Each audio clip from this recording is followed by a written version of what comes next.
자비로우신 하나님, 새로운 하루를 허락해 주심에 감사드립니다.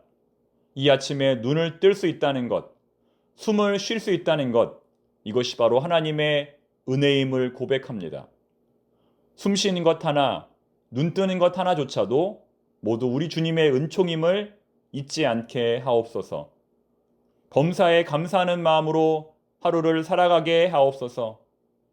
세상이 주는 평안이 아닌 주께서 주시는 하늘의 평안으로 오늘을 살아가게 하옵소서. 예수님의 이름으로 기도드립니다. 아멘. 샬롬, 지난밤 평안하셨습니까? 오늘은 8월 5일 화요일입니다. 오늘도 기도와 말씀으로 하루의 문을 여는 우리 모든 교우들이 되시기를 바랍니다. 이 시간 주시는 하나님의 말씀은 에스겔 13장 1절부터 16절입니다. 예언자는 자기 마음대로 예언해서는 안 됩니다. 하나님께서 보여주시고 가르쳐주시고 깨닫게 하신 것만 예언해야 합니다.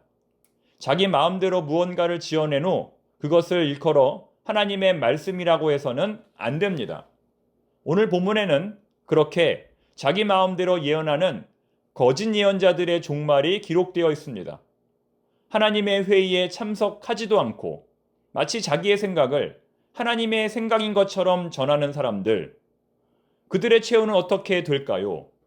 먼저 오늘의 본문 1절부터 3절 말씀을 함께 읽어보겠습니다. 여러분들께서도 반드시 성경을 펴시고 이 말씀을 함께 읽어보시기 바랍니다. 여호와의 말씀이 내게 임하여 이르시되, 인자야, 너는 이스라엘에 예언하는 선지자들에게 경고하여 예언하되, 자기 마음대로 예언하는 자에게 말하기를, 너희는 여호와의 말씀을 들으라. 주 여호와의 말씀에 본 것이 없이 자기 심령에 따라 예언하는 어리석은 선지자에게 화가 있을진저. 방금 읽은 말씀처럼 하나님은 자기 마음대로 예언하는 자들에게 화가 있을 것이다. 그들을 반드시 심판하시겠다고 말씀하십니다. 그렇다면 대체 하나님은 이들을 어떻게 심판하실까요? 이어지는 4절 말씀을 보시면 하나님은 이들을 가리켜 황무지에 있는 여우라고 말씀하십니다. 한번 찾아보십시오. 황무지에 있는 여우. 황무지에 있는 여우는 어떤 존재일까요? 황무지에 있는 여우는 먹이를 찾아 폐허를 배회하는 여우처럼 남들이 일할 때 손 하나 까딱하지 않고 수고하지 않는 존재를 말합니다. 진심으로 누군가를 사랑하지 않고 진심으로 누군가에게 최선을 다하지 않고 그저 멀리서 바라만 보며 훈계하는 사람을 말하는 겁니다. 남들이 수고할 때에 팔짱만 끼고 바라보면서 전혀 도울 생각이 없는 사람을 말하는 것이죠. 그들이 하는 유일한 일이란 자신이 만들어낸 망상을 하나님의 말씀인 것처럼 설교하는 것뿐입니다. 자기 마음대로 무언가를 지어낸 뒤 그것이 하나님의 말씀이라고 주장하는 것뿐입니다.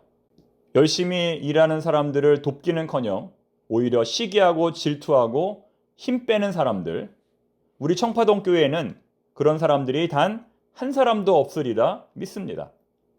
8절 말씀에서 하나님은 그들을 향하여 단호하게 말씀하십니다. 내가 너희를 치리라.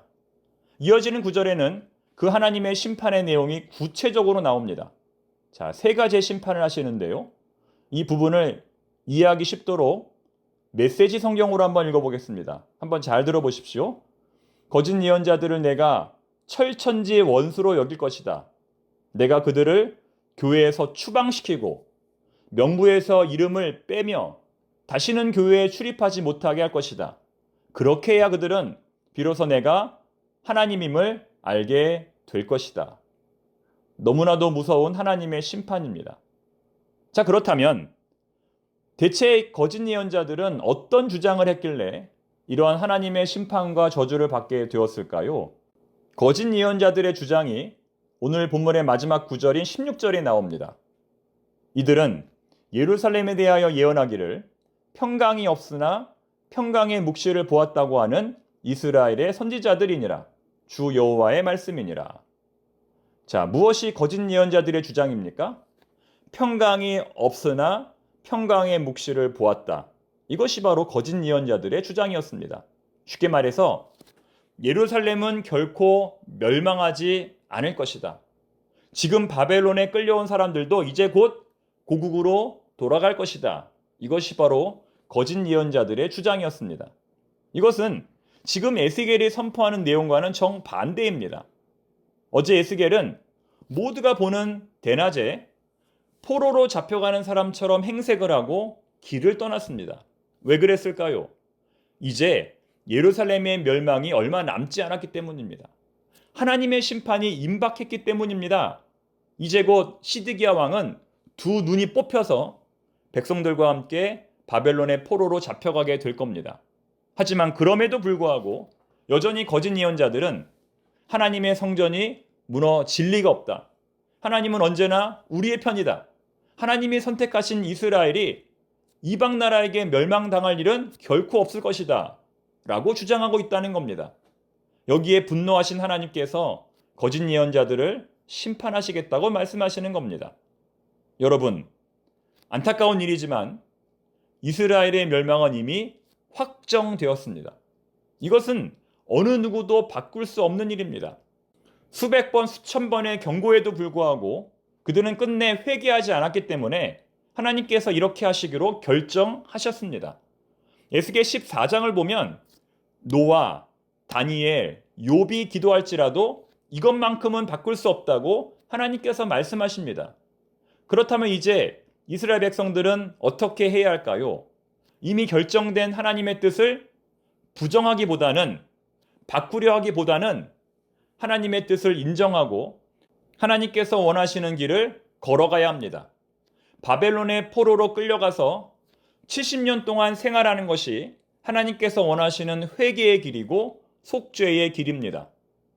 하나님과의 언약을 배반하면 어느 누구도 예외 없이 심판받는다는 것을 깨닫고 바벨론에서의 포로 생활을 성실하게 감당하는 것이 하나님께서 원하시는 겁니다. 그래야 희망이 보입니다. 그러나 거짓 예언자들은 끝까지 이러한 하나님의 뜻을 부정하고 남아있는 백성들에게 헛된 희망을 주었던 겁니다. 사랑하는 청파동의 교우 여러분, 오늘 본문의 메시지는 과연 무엇일까요? 하나님께서 안 된다고 하시면 안 되는 겁니다. 하나님께서 안 된다고 하는데 된다고 말하는 사람은 거짓 예언자입니다. 진정한 성도는 하나님께서 안 된다고 말씀하실 때에도 받아들일 수 있는 사람들입니다. 우리가 인생을 살다 보면 이해할 수 없고 받아들일 수 없는 일들을 만날 때가 있습니다. 지금까지 배워온 신앙 경험과 지식으로는 도저히 이해할 수도 없고 받아들일 수도 없는 일을 만날 때가 있습니다. 욥이 그러했습니다. 욥이 당한 고난은 욥의 신앙 경험과 지식으로는 도저히 받아들일 수 없는 일이었습니다. 하지만 어떻게 했습니까? 끝내 욥은 받아들였습니다. 그러나 내가 가는 길을 그가 아시나니 그가 나를 단련하신 뒤에는 내가 순금같이 되어 나오리라. 받아들일 수 없는 것을 받아들이는 신앙이 순금 같은 신앙입니다.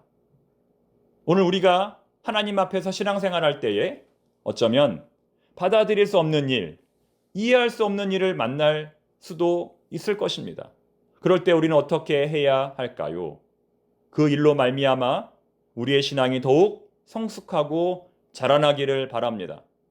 베토벤은 귀가 들리지 않았을 때에 비로소 진정한 음악의 세계로 들어갈 수 있었습니다.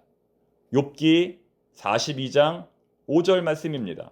내가 주께 대하여 귀로 듣기만 하였사오나 이제는 눈으로 주를 배움나이다. 아멘. 기도하겠습니다. 하나님 아버지, 우리의 가는 길 주께서 아시나니 우리를 순금같이 변화시키실 줄로 믿습니다. 오늘 무슨 일을 만나든지 잘 이해하고 받아들일 수 있는 믿음을 저희들에게 허락하여 주옵소서. 내 생각과 다르고 내 경험과 맞지 않는 일일지라도 하나님의 뜻이라면 받아들일 수 있는 성숙한 믿음을 저희들에게 허락하여 주옵소서. 청파동교회에 속한 모든 교우들, 주 안에서 신실하게 살아가는 모든 교우들, 그 삶을 지켜주시고 보호하여 주시옵소서. 시원한 냉수와 구름 기둥으로 보호하여 주시옵소서. 예수님의 이름으로 기도드립니다. 아멘.